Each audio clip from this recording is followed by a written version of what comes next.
YouTube channel. Okay. Who listens to it? My father. Maybe. It took me almost a year to figure this out and set it up. Now it's good? Now it's good. That guy helped you? What's his name? Munich. Is that an expensive piece? No, I mean, no, not really. Oh, Jerry Munich? Huh? Jerry's son. Jerry's son. Yeah. No, this is expensive. That was used. I don't think they make it anymore, but we got it used. It's much simpler than. Okay, ready? Welcome to the Garden of the Spirit. This is very strong. It'll pick up like around the room. A class studying apples from the orchard. This class meets in Longmeadow, Massachusetts, and is held in memory of Malka Ruth Bas Moshe, Margaret Vogel of blessed memory. Apples from the Orchard contains selections of teachings of Kabbalah from the Arizal, Rabbi Yitzchak Luria, based on the weekly Torah portion. Translated and explained by Rabbi Moshe Wisniewski. Kabbalah contains mature subjects.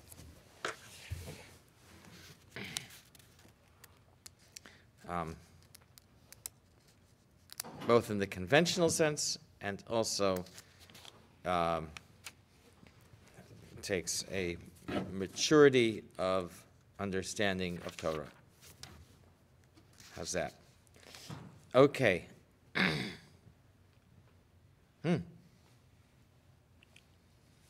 Okay.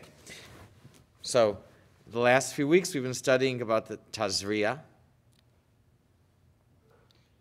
which speaks about the disease of Saras. Disease usually affecting either the skin, but could also be on material, garments, or on the walls of a house. And we talked about the different kinds. We said that the disease was associated with the blasphemy of the snake in the Garden of Eden. I had an idea. Blasphemy of the snake in the Garden of Eden, and commonly can occur due to. Hello, Shirley? Due to. Yeah. I'm going to call you. Lashon hara, gossip, Okay. and also misdeeds regarding relationships. I had an idea. Another association between the snake and Saras. Yeah? Saras is what's snake skin? Snake skin is scaly, Yeah, right. and I think Oh, Saras so- also His scales. scaly skin. Scaly skin. Or bumps on the walls of the house. Yes.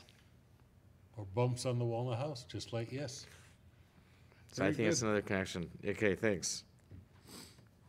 So this week we're starting Mitzorah on page 591, and this week we speak about the purification process of someone with Saras. Okay, I was looking through it. Might be a little challenging this week, but we'll do what we do every week. Okay, Ellen, ready?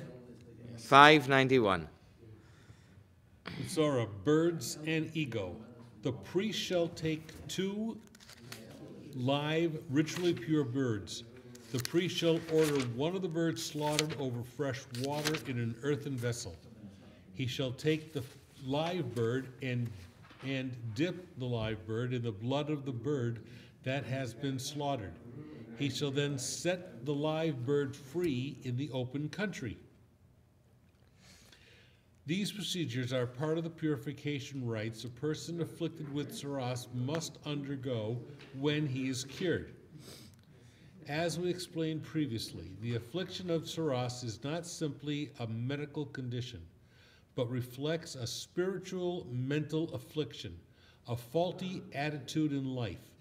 This attitude results from the intrusion of some form of ungodly ideas or perspective into a person's way of thinking that eventually renders him depressed, negative, antisocial, or afflicted by some other negative emotion.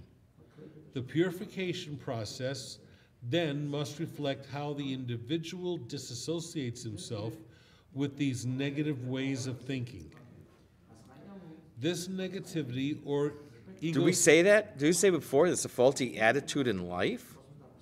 And that No, I that don't. causes them to be depressed, negative, antisocial, or afflicted by some other negative emotion? I don't remember No, that. we didn't say that. Okay. It's a new concept. Yeah. This negativity or egocentricity is unabashedly called evil in Kabbalah. The imagery used for it is that of a shell, a coarse, inedible husk that surrounds the fruit or meat of the nut. The image is significant on two counts. Firstly, the fact that the shell cannot be eaten obstructs the fruit and has to be removed indicates that egocentricity has no place in the Jew's life. Secondly, the fact that the shell does serve to protect the fruit while it is ripening indicates that in the context of self-preservation, the ego does serve a purpose. In any case, central to understanding the purification process from egocentric negativity is the Kabbalah's topology of evil. It is this subject which will form the bulk of the passage from which the Arizal's writing cited here. What's topology? Like the lay of the land. Topology is like a topological map shows hills and valleys. What we say. It doesn't show. It's a flat map that shows circles that will show like where the levels are. Like it's not a 3D map. When you go on a hike, When you go on a hike, those squiggly lines. yeah, which should differentiate the different altitudes. Elevations. Yeah, elevations. Yeah, that's a topological map. Here, we did have something like this. On page 570, as soon as I say it, you'll remember. We talked about the divine ego, Right. and it's hidden by the alter ego of the animal soul, which begins with the idea to ensure that you'll look out for your own physical needs, but quickly assumes complete control of the person's thoughts, turning him selfish or self-oriented. Oh yeah. Right. This inflated consciousness of self is defined as evil. That's what it's referring to, back on page 570. Yeah. Yeah? Yes. Yeah. Okay. So,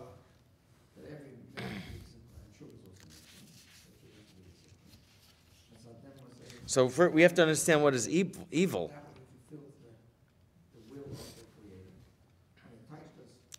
This subject will form the bulk of the passage. And so we have to understand evil, and by understanding evil, then we will be able to divest ourselves of the negative, antisocial, depressed, negative emotion. Couldn't put in any others there. What's there? Put some more terms. Should have put in some more, yeah. Not enough. Okay. All right, so 592. We will now discuss the subject of the shells, that is, forms of evil associated with the four worlds, Atzilus, Berea, Yetzeria, and Asiya. We will base this exposition on the following passage from the Holy Zohar. We have been taught that there is a certain world above. When the herald goes forth, that world trembles and shakes, and there emerge from it two birds. Their abode is under the tree wherein is the appearance of life and death. One bird flies northward and the other southward. one at dawn and the other at dusk. When the herald goes forth. Okay. Yeah. Huh? This is a passage in Zohar, Yeah. first of all. Yes. Second of all, it is in Zohar of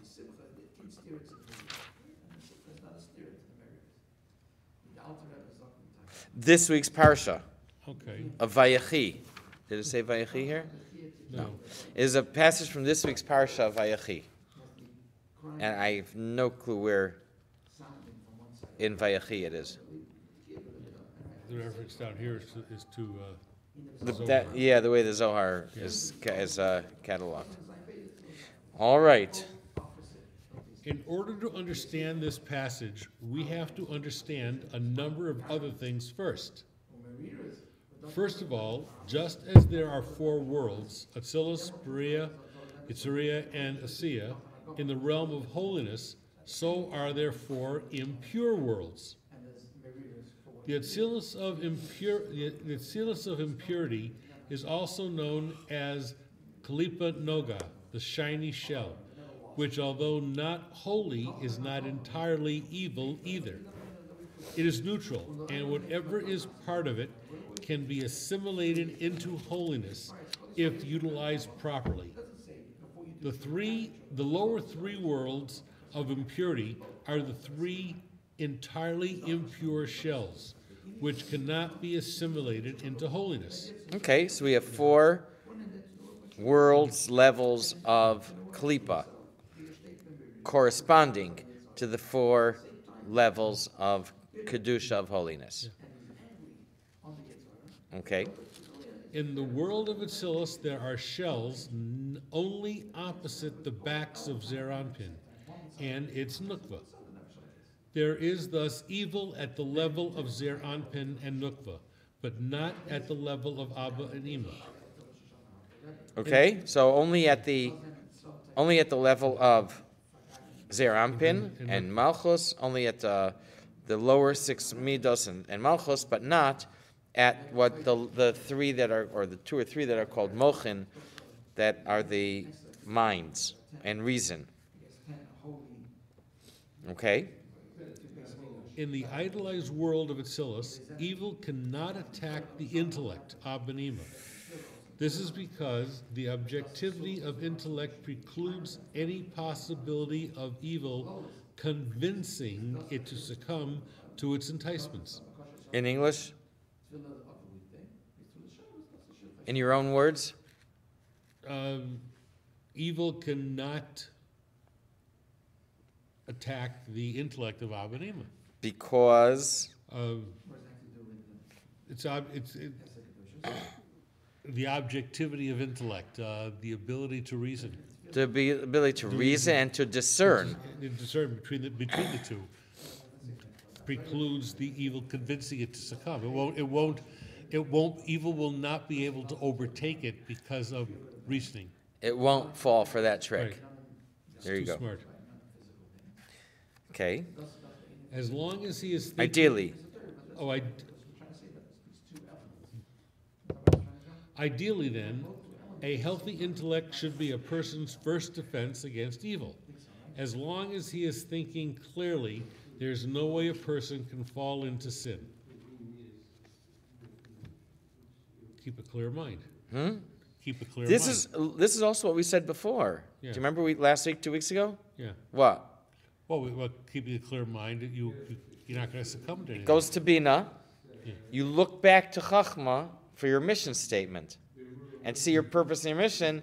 Then you can go forward and avoid what we klipa.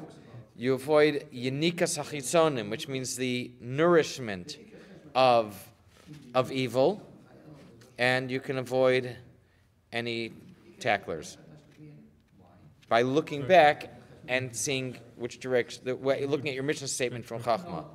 That's what we said last time. As long as you're thinking clearly. Right. Okay. Even at the level of emotions and emotional expression, Zeir Anpin and Nukva, evil can attack only from the back. Only when the emotions are oriented improperly, that is, toward things other than divinity, and a person begins to love, fear, etc., things other than Hashem, does he become susceptible to evil's machinations. When you start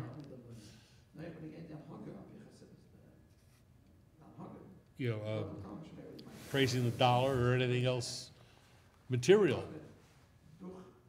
then it's easy to fall into evil ways because you're not thinking about what you're supposed to be doing, but what maybe you think you ought to do to get ahead, and not worrying about true life's purpose. Yes, again, exactly. You lose sight of your mission. Right, yes. You're oriented improperly. The emotions are oriented improperly. All right. In the lower worlds, however, where the consciousness of Hashem is not as pervasive as it is in the world of Atzilus, we find that the shells exist on successively higher levels. Okay, so what we just said is only for the highest level of Atzilus, the first stage of creation. Now we will look at the lower three. If we divide the 4 levels of creation, then if we split them, then the first one is by itself, and because there is no evil there, the lower 3 are in their own group. Okay, so now we're going to go to the second level, Bria. In the world of Bria, there are shells opposite the back of Ima, besides those opposite the backs of Zeir Anpin and its Nukva. In the world of Itzriya, there are shells... Hold on. So in Bria, just like Atzilus, you have Klipa opposite the back of Zeir Anpin and Nukva, but you also have Klipa opposite the back of Ima, of Bina. Okay? 593 at the top. In the world of Itzriya, there are shells opposite the backs of Abba, Ima, Zeir Anpin, and Nukva. Okay. And in the world of Asiya, Which is the lowest of the 4 levels. there are shells opposite all 5 Partsufim: Arich Anpin, Abba, Ima, Zeir Anpin, and Nukva. Thus, in the world of Asiya, all facets of the personality are susceptible to the inroads of evil. Okay, so that's Asiya, the lowest of the 4 levels of creation. We speak about 5 Partsufim here. The first one is Arich Anpin, which is the highest. That corresponds, or also called Keser, the crown. We have Abba, which corresponds to Chachma. Ima corresponds to Bina. And then Zeir Anpin, the 6 central spheres, and Nukva, Malchus. When we include, we have 10 spheres. When we include Arich Anpin or Keser, then we don't count Das. Das comes after Abba and Ima. And Arich Anpin comes before. We also haven't really spoken a little bit about Partsufim. We've talked about Partsuf. We referred to it a lot. Partsuf, if I'm not mistaken, translates to profile. And when we talk about Atzilus, we usually speak about it as the 10 spheres of Atzilus, which are 10 parts of the process that the divine energy must pass through in this level. But when I guess in another context, we can look at them not as spheres, but as Partsufim. Partsufim, I think, means profile. Then it would mean that it looks at it as the image of a person. And all these things, Arich Anpin is the face, the major face, Abba, father, Ima, mother, and so on. it all looks at it as profiles in the context of the figure of the human body. So here we say that there are 5 partsufim of Atzilus, and it would be for each of the levels. For each of the levels, there are 5 partsufim, 5 figures of a body, or corresponding to figures to a bodily figure. Okay. All right, go ahead. As we have explained elsewhere, there are 5 partsufim in each of the 4 worlds of the realm of holiness.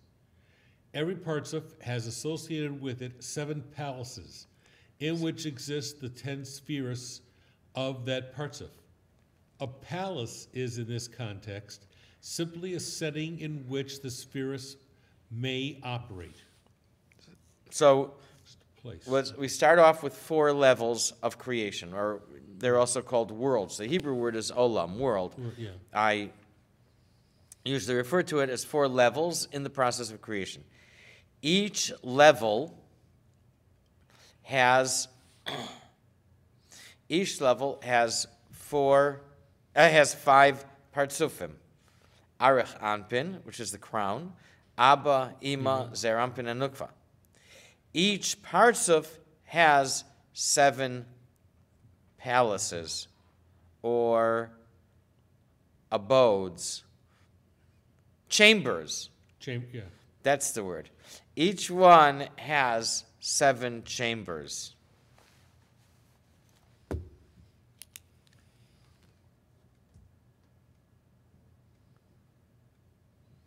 Each partsuf has 7 chambers. Okay. Ready? I heard from a friend of mine who took the subway in New York together, and we came to Chambers Street, and he told me that there was a time that the previous Rebbe used to hold Farbrengens in Manhattan, and my friend's grandfather was there. They all took the subway back late at night, and they got to Chambers Street.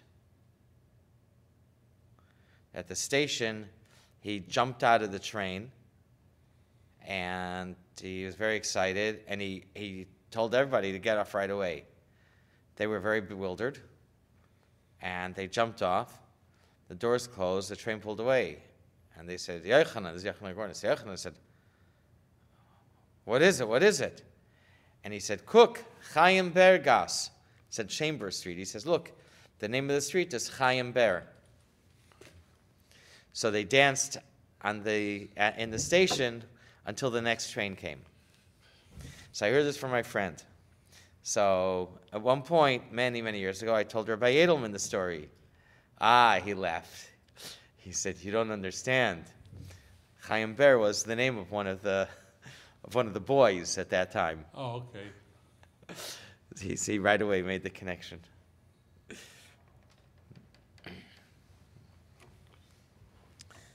Okay. Oh boy. Are you ready? Are we, you ready for this? Should we tackle this? Okay, we'll try. We'll do our best. Furthermore, we have also explained that these palaces are in fact twice 7. 7 male palaces and 7 female palaces. Just as the female's full stature extends only as high as the male's chest, so are the male and female palaces like this. The female palaces begin at the level of the male's chest and extend downward to the level of his feet. This applies to all the 4 worlds. Okay? Okay. This dichotomization of reality into male and female was necessary in order to give full play to 2 necessary but divergent focuses in achieving the purpose of creation. The male is the abstract awareness of creation's source, Hashem. The female is the drive to manifest that source in the reality. The male needs the female in order to actualize its abstract inspiration. The female needs the male to inspire and sustain the direction of its drive toward actualization. Yeah, okay, We did speak about this. yeah. Yeah, I think you guys have a better handle on this than I do. It's like the male is like the software, female is like the hardware. Male is like the drive, the inspiration, the brain trust, the think tank. And the female is like the engineer, Yeah, the boots on the ground that implements. Actualization, okay. And we also use the word concrete before, referring to the female. All right. the implication of this is that each facet, male and female, is given a personality, or in Kabbalistic terms, a sphere of makeup, tailored to its focus. The female is therefore depicted as having its head on the level of the male's heart. In other words, the female intellect is a priority oriented toward thinking of ways to actualize what the male has already emotionally reacted to. Were the female's head to be on the same level as the male's, that is, of abstract inspiration, it could not focus on its intended goal. Hold on. Hold on. Now it's the next line, which is, Huh? Yeah. Go ahead, you can do the next this line. also explains why women are generally shorter than men.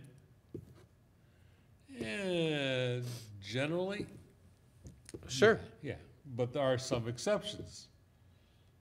Yeah, but generally, if you take an average or Generally, take, women are shorter than men, yes. But this explains it. Tell that to your wife. See, it says men are supposed to be taller than women. when people look at shidduchim, Just don't tell your sister-in-law. that's one of the. That's one of the exceptions. It's one of the big. It's one of the questions. Yeah, How tall is she? How tall is he? And if they're too close, does she wear heels? And does it matter to them?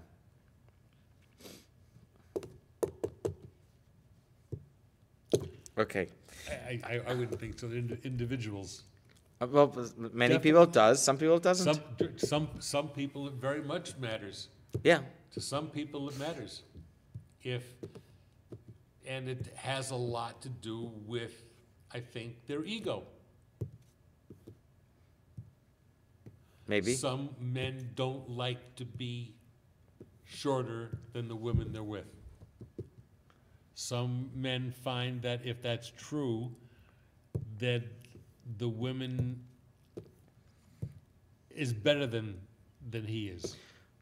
And it's unfortunate, but then it goes toward the ego and the idea of how the man drifts away from true meaning and winds up getting in trouble. What do you mean drifts away from true meaning? Well, it shouldn't matter. It shouldn't matter who's taller or not. But if it does matter, then you'll be focused more on that, and you'll be focused more on worldly ideas to portray yourself as taller as such, and go away from the true meaning of study and what you're The supposed relationship. to be, to true relationship. You look at it, one facet, not the whole thing. You look at an individual, not just one aspect. Yeah. That's why they say beauty is not just skin deep. You look at the soul to find out what Yeah. the person is. True. It's who the person is that is what attracts one soul to another. Yep. Beauty doesn't keep it. It's gotta be more to it, Right, right, you know, and that's part of it. true. And then you drift toward the evil inclinations that you have that we talked about before. Exactly. What do you say? Improperly oriented. Right, improperly, right, The emotions are improperly oriented. right. The guy could always wear heels. Lifts, they're called lifts. Lifts, They're called- lifts, They're okay. called lifts, The yes. so this idea, the female's full stature extends only as high as the male's chest, means that the female intellect is already by the heart what the male has already reacted to. But it does, okay.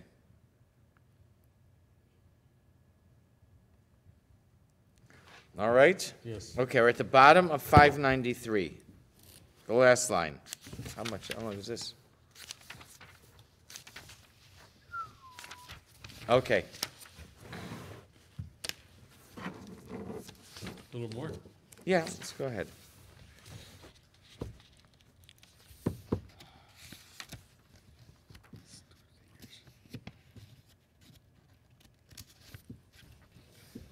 The palaces of the shells of the four worlds are similarly structured, there being two sets of 7 palaces for each parts of it.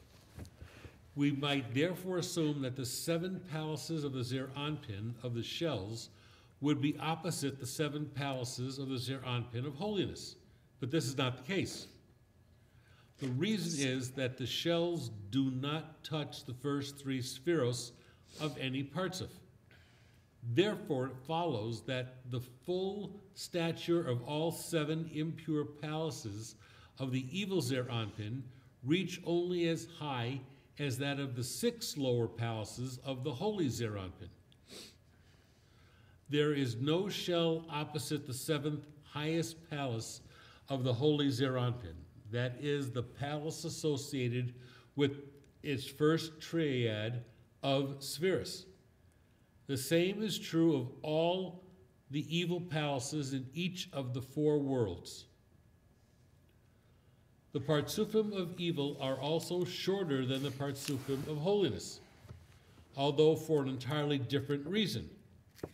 Here, the shorter stature for both male and female Partsufim indicates that the evil is, as we said, unable to attack intellect. Although the evil Partsufim, of course, possess their own intellect, since by definition a Partsuf is an array of spheres, their intellect is not abstract. It is a priori based towards evil, that is, towards denial or at least self-emphasizing, De-emphasizing. at least de-emphasizing divinity and or its significance. Were we to possess abstract intellect, it would not be evil, since abstract, unbiased intellect cannot but acknowledge the existence of the omni-relevance of Hashem. The first triad of spheres, Chochmah Bina Das, is that of the intellect. Okay, I'm not sure exactly what this is saying. It does say, though, that there is no evil corresponding to the intellect. Right, the highest level, yes. Okay. Still? Still, it should be kept in mind that even though the shells of the world of Bria cannot ascend to the level of the first spherotic triad of Bria, the evil palaces of the world of Atsilis can prevail and be manifest from their exalted height down into the world of Bria. The same is true of the other worlds. Just as I'm not sure.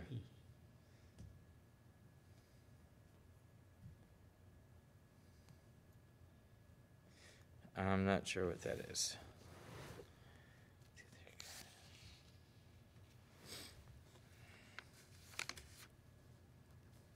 Boy.